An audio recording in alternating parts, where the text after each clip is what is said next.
Bonjour et bienvenue dans votre revue de presse du jour sur adenews.info.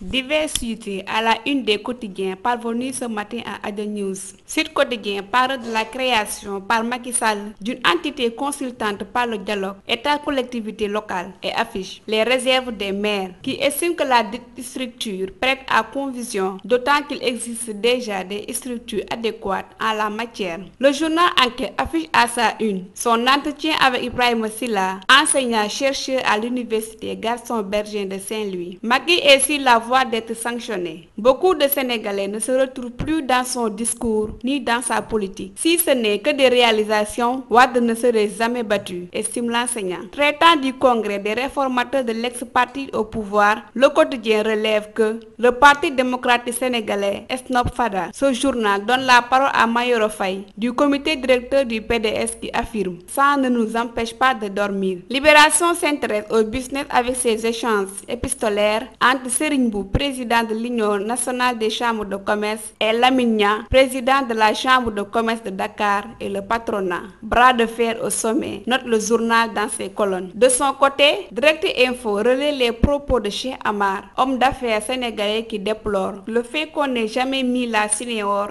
entre les mains des Sénégalais. Le Populaire se focalise sur cette psychose terroristes qui gagnent le monde et remarque qu'après les attaques de Paris et de Bamako, la Belgique est paralysée et les États-Unis lancent une alerte mondiale de risque de voyage pour ses ressortissants. Selon le journal Soleil, le partage des renseignements pour lutter contre le terrorisme était au centre de la rencontre d'hier des gendarmeries africaines à Dakar. Pour Walfadjri, dans sa stratégie de financement de la lutte contre le terrorisme, l'État s'attaque aux avantages des fonctionnaires. Au même moment, la tribune estime que Macky Sall se rectifie sur la burqa et affirme « Le voile intégral n'est pas interdit ». L'AS met en exergue ces menaces du syndicat des travailleurs de la justice, cite juste et alerte vers la paralysie de la justice. Pour terminer, l'éducation nationale occupe la une de l'Observateur qui écrit « Les élèves maîtres du concours de 2013 sont mis à nu par un rapport qui confirme la vaste fraude ». C'était tout pour la revue de presse du jour. Merci et à bientôt.